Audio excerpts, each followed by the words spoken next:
आपकी सेहत से लगता है कि रोजे पूरे रखती है। डॉक्टर नबिया, इसमें कोई शक नहीं कि मैं आपका पहला मेहमान हूँ। कोई शक नहीं है। ये सुबह सुबह आ गए मेरे घर पर। मेरे कजन्स वगैरह जो हैं वो इंतहाई कंजूस हैं, वो कभी नहीं ईदी देते। उनकी कोशिश होती है मुझसे ईदी लेने। ईद का दिन है और भूखे आए हैं ये यहाँ पे। अस्सलाम वालेकुम नाज़रीन, नई बात डिजिटल से मैं हूँ आपका मेजबान अम्माद शेख। आपको मेरी तरफ से और मेरे नई बात ग्रुप की तरफ से बहुत बहुत ईद मुबारक हो। आज हम आए हैं डॉक्टर नबिया अली खान से मिलने के लिए, जो कि सीनियर एंकर पर्सन है।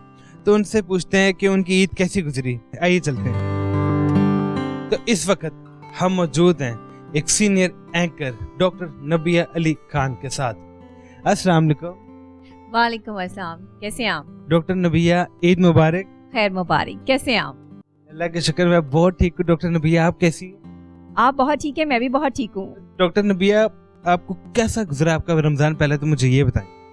रमज़ान हमेशा से ही मेरा बड़ा मसरूफ़ गुजरता है, क्योंकि रमज़ान में आपको पता है कि काम बहुत ज़्यादा होते हैं। हमारी रिकॉर्डिंग्स होती हैं, रमज़ान ट्रांसमिशंस होती हैं, चैरिटी की मेरी ट्रांसमिशंस होती हैं। इस हवाले से मैं काफ़ी बिज़ी होती हूँ, और लेकिन घर को भी टाइम देना होता है मैंने, और बाहर भी। तो ये सब चीज़ें मैं मैनेज कर रही होती हूँ। वैसे डॉक्टर नबिया, आपकी सेहत से लगता है कि रोज़े पूरे रखती है। अच्छा बस ठीक है, आप जो है ना माद अपनी फॉर्म में आ गए हैं। हाँ जी बिल्कुल। चलें, आपको मेरी सेहत से लगता है तो बहुत अच्छी बात है। माशाल्लाह। तो फिर ये बताएं, आपके ईद के दिन कैसे गुजरे? ईद का आज तो पहला दिन है, और आज आपके साथ जो है वो गुजर रहा है। तो अभी मैं अपने फ्रेंड्स वगैरह के साथ जो है वो गेट टुगेदर, वो भी घर आएंगे सारे, और इसके अलावा कज़न्स वगैरह के साथ जो है मुलाकात होगी। तो बस इसी तरह से जो है वो गुजर जाएगा। ये है कि डॉक्टर नबिया, इसमें कोई शक नहीं कि मैं आपका पहला मेहमान हूँ। हाँ, कोई शक नहीं है। ये सुबह सुबह आ गए मेरे घर पर। तो डॉक्टर नबिया, मुझे ये बताएं कि आप ईद के आपके गेस्ट वगैरह आते रहेंगे सबको, नहीं ये कि इनके साथ बहुत ज़्यादा मेहनत आपको फिर करनी पड़ेगी उनके लिए? कसम से ईद वाला दिन मेरा बड़ा मसरूफ़ गुजरता है, ज़्यादातर सो के गुजरता है, और अगर गेस्ट आ जाएं तो फिर उनकी खातिर तवाज़ुन में गुजरता है। क्योंकि देखिए ना, ईद वाले दिन सब लोग ये कोशिश कर रहे होते हैं कि हम कहीं ना कहीं जाएं, अपने रिलेटिव से मिलें। दोस्त आ रहे होते हैं दोस्तों से मिलने के लिए, क्योंकि सारा रमज़ान तो मैं किसी को पकड़ाई देती नहीं हूँ। सारा रमज़ान मेरा इतना ज़्यादा जो है वो रेगुलर बेसिस पे मैं बिज़ी होती हूँ, लेकिन अपनी ऑडियंस के साथ होती हूँ, अपनी आवाम के साथ होती हूँ। कहीं पर भी कोई इस तरह के मामलात होते हैं तो फिर मैं जल्दी जल्दी जो है वो उनके मसाइल हल कर रही होती हूँ। तो डॉक्टर नबिया मैरिड है? जी बिल्कुल मैरिड हूँ, और मेरा बेटा भी है माशाल्लाह 5 साल का। माशाल्लाह। फिर तो मुझे लगता है कि आपका बेटा भी छोटा है ना, 5 साल का, उसको ईदी मिलेगी तो ईदी वो तो उससे आप उसको ईदी दे के जाइएगा ना आप। छोटे बच्चों से ईदी बच्चे का पास रखते, माए ले ले। हाँ तो वो देख लो ना, फिर वो ईदी तो मेरे पास ही आएगी ना फिर। जब अगर बच्चा 15 साल का होता है तो फिर आपको देना बनता है, फिर लेना बनता नहीं, फिर लेना नहीं बनता। आजकल के छोटे बच्चे भी जो है ना, वो ईदी कहते हैं कि मम्मा के पास कोई नहीं रखवानी। अगर वो रखवा भी देते हैं ना तो ये उधार होता है माँ के पास, आप यकीन करें। वो ले लेते हैं, वो फौरी तौर पर कहते हैं कि नहीं जी, हमें जो हमने आपके पास ईदी रखवाई थी ना वो दे दें। अब हमने आइसक्रीम खानी है, अब हमने चॉकलेट्स खानी है, अब हमने, मतलब आप बेशुमार पैसे भी बच्चों को दे दें, लेकिन जो उनको ईदी मिली हुई है ना वो उन्होंने माँ बाप के पास नहीं छोड़नी। अच्छा, मेरी पप्पा हमें आज भी ईदी देती हैं। खाला मेरी कोई है नहीं, उन सबकी डेथ हो गई है। मेरे कज़न्स वगैरह जो हैं वो इंतहाई कंजूस हैं, वो कभी नहीं ईदी देते। उनकी कोशिश होती है मुझसे ईदी लेने। तो लेकिन ये है कि मेरी पप्पो जो हैं, अल्लाह ताला उन्हें सलामत रखे, वो हमेशा मुझे ईदी भेजती हैं। अगर मैं नहीं भी उनसे मिलने जाती वो तब भी ईदी भेजती हैं। यानी कि आपकी कज़न जो वो शेख है और आप बट है। मैं खान हूँ। लेकिन मैं कज़न नहीं हूँ, लेकिन मैं भी शेख। तुम भी शेख ही हो। तो ये कि अच्छा, मुझे ये बताएं कि आपका ईद का सेकंड डे की क्या प्लानिंग? ईद के सेकंड डे की प्लानिंग ये होती है कि ईद के सेकंड डे बच्चों को लेकर जो है वो कुछ आउटिंग के लिए निकलती हूँ। ईद के थर्ड डे जो है वो हम कोई मूवी शूवी प्लान करते हैं, या घर पर जो है कहीं चले जाते हैं अपने रिश्तेदारों से मिलने के लिए, या फिर जो है वो अगर चैनल की तरफ से कोई प्रोग्राम या कुछ आ जाए तो फिर वो लाइव ट्रांसमिशन के लिए चली जाती हूँ। और फोर्थ डे से रेगुलर जो है वो फिर रूटीन वर्क शुरू हो जाता है। थर्ड डे भी अब इसी तरह रिकॉर्डिंग वगैरह में? हाँ, मतलब मेरी सारी जिंदगी जो है वो रिकॉर्डिंग के साथ है। मेरा उठना बैठना, सांस लेना, चलना फिरना, कहीं ना कहीं रिकॉर्डिंग्स जो है वो मेरी हो रही होती हैं। जब तक के जान रिकॉर्डिंग के साथ।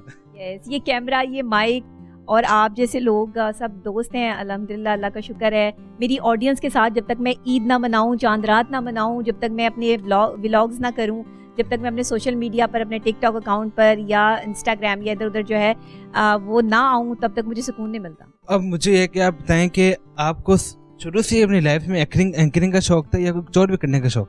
एक्टिंग में मुझे बहुत ऑफर्स आई, मुझे मूवीज़ की भी ऑफर्स आई, लेकिन मुझे घर की तरफ से इजाज़त नहीं थी। मेरा शौक़ बहुत था, मुझे शौक़ बहुत है, नो डाउट मैं बहुत अच्छी एक्ट्रेस जो है वो हूँ, एक्टिंग करती हूँ। कुछ मेरे टिकटॉक्स भी जो है वो वायरल हुए एक्टिंग की वजह से, लेकिन वो भी बड़ी डांट पड़ी फिर घर से। पहले आपकी एक्टिंग का शौक भी पूरा करते हैं। आपकी फेवरेट एक्ट्रेस कौन है? मुझे जो है वो सलीना जेटली भी पसंद है, मुझे जो है वो इसके अलावा माधुरी दीक्षित पसंद है। आपका दिल चाहता है कि आप भी कुछ होता है कि निशा बन जाएं, जैसे राहुल की निशा होती है? नहीं, मैं बिल्कुल अब कुछ नहीं बनना चाहती, अब मैं जो बन गई वही ठीक है। आपका ये दिल भी करता है कि आप भी एक चंद्रमुखी बन जाए, देव की पारो बन के जाओ, मैं पारो बन के जाओ, एक महल में घूमती फिरूं, देवदास आवाज लगा। हाँ वही ना, वो बड़ा मजे का। लेकिन नेक्स्ट आपकी ख्वाहिश है कि आपका बेबी है वो भी एक एंकर? अच्छा, माशाल्लाह वो बहुत एक्टिव है, बहुत क्रिएटिव है, लेकिन उसको एंकर बनने का बिल्कुल शौक नहीं है, उसको क्रिकेटर बनने का शौक है। नौरेज़ अली उसका नाम है माशाल्लाह, और बहुत ही ज़हीन तरीन बच्चा है मेरी तरह, जैसे मैं अपने बचपन में हुआ करती थी।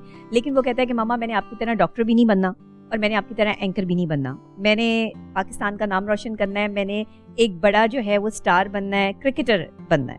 तो मैंने कहा चलें ठीक है, और वो क्रिकेट बहुत अच्छा, उसके पास क्रिकेट की बड़ी नॉलेज है, बहुत अच्छे से जो है वो खेलता है, और उसके हवाले से उसे सब पता है कि क्रिकेट में क्या हो रहा है, PSL क्या होता है, कितनी टीमें होती हैं, तो उसको ये शौक है, इंशाल्लाह उसको क्रिकेटर ही बनाऊंगी इंशाल्लाह माशाल्लाह। और ये कि डॉक्टर नबिया आपके हस्बैंड क्या? मेरे हस्बैंड जो है बिजनेसमैन है, और इसके अलावा जो है बहुत सारे लोगों को पता है, बहुत सारे लोगों को नहीं भी पता। 3 साल पहले उनकी डेथ हुई है, तो बस अब मैं और मेरा बेबी ही हैं। हम जो है वो, मैं अपनी वालदा के पास होती हूँ, तो लेकिन क्या कर सकते हैं, जो अल्लाह की मर्जी। होता तो अल्लाह से, जिंदगी मौत तो अल्लाह के हाथ में है। अच्छा, तो ये कि आपको कैसा लग रहा है कि ईद का मौका आ गया? ईद पे तो बंदे लोग इतने खुश होते हैं, लेकिन रमज़ान मुबारक का महीना जाने पे वो क्या फीलिंग हो रही होगी?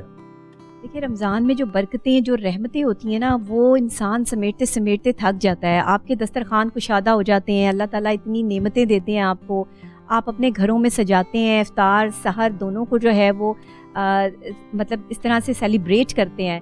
लेकिन ईद वाले दिन जो है ना, ईद वाले दिन तो शैतान खुल जाता है ना। फिर ईद वाले दिन जो है वो फिर आप सुबह दोपहर शाम जब मर्जी खाने खाएं, जब मर्जी जो है वो बाहर गेट टुगेदर पे जाएं। अब तो रेगुलर रूटीन में सारा साल खाएंगे, लेकिन रमज़ान में ज़रा 2 स्पेसिफिक टाइम होते हैं, एक सहरी का और एक इफ्तार का, तो ये ज़बरदस्त होता है। इस टाइम आपकी दुआएं भी कबूल हो रही होती हैं। वो तो महीना हमेशा से ही इंसान के साथ है। अब अल्लाह करे कि अगले साल हमें अल्लाह ताला रमज़ान देखना नसीब फरमाए। आमीन सुमा आमीन। तो आपको मेरी तरफ से, बल्कि मेरे पूरे नई बात ग्रुप की तरफ से आपको बहुत बहुत ईद मुबारक हो, आपको और आपके छोटे को और आपकी मदर को। अल्लाह आपको बहुत सारी खुशियाँ अता फरमाए, बहुत सारी एक नेमतें अता फरमाए, और जैसे रमज़ान के महीने में नेमतें बरकतें रहमतें नाजिल होती हैं, अल्लाह पे हमेशा नाजिल फरमाते रहे। बहुत दिल से दुआ की है मैंने आपके लिए। तो आप प्लीज मुझे दिल से बता दें कि दस्तरखान पे क्या विचार है? अच्छा, आपके जो हमारी टेबल जो है वो इस टाइम सज रही है, और जो कुछ मैंने जो है वो अपने हाथों से बनाया वो सब कुछ जो है, और जो कुछ मैंने मंगवाया वो भी। क्या बनाया आपने अपने हाथों से, और क्या मंगवाया आपने बाजारों से? तो लाजमी बनता है ना ईद पे, वो तो मैंने बनाया है, और साथ में जो है वो दही भल्ले भी, और भी बहुत कुछ चीज़ है। वो आपको टेबल पर आप जब जाएंगे तो आपको पता चल जाएगा। और नाश्ते में ये देख लें, ईद का दिन है और भूखे आए हैं ये यहाँ पे। कह रहे कि मुझे फौरन खिला दो, मतलब मेरे इंटरव्यू की फिक्र नहीं है इसको कि मेरा इंटरव्यू करना है, को खाने की फिक्र है। नहीं, मैं तो अपने घर जाके ना खा सका, सब ईद की चक सका, मैं तो ईद की नमाज पढ़ के सीधा आपके पास। नहीं, थैंक यू सो मच, आप आए हैं, और नई बात डिजिटल पूरी आपकी टीम का बहुत शुक्रिया कि आपने ईद मेरे साथ मनाई, और मुझे बहुत अच्छा लगा। ये मेरे लिए बड़े ऑनर की बात है। सारा दिन तो हम टीवी पे बैठे होते हैं, लेकिन जब इंटरव्यू होता है ना, तो हमारे जो फॉलोअर्स हैं, हमारे जो चाहने वाले लोग हैं, वो बड़े शौक से इंटरव्यूज़ देखते हैं। तो ये बड़ी बात है आपकी कि ईद वाले दिन आपने टाइम निकाल के मेरे साथ ये जो है वो टाइम स्पेंड किया। Thank you so much. आपकी पूरी टीम यहाँ पर आई है, आपको खिला कर ही भेजेंगे, ऐसे नहीं भेजूंगी। जी नाजरीन, तो हमने डॉक्टर नबिया के साथ की बहुत मज़े की बातें। आपको मेरी तरफ से और मेरे नई बात ग्रुप की तरफ से बहुत बहुत ईद मुबारक हो।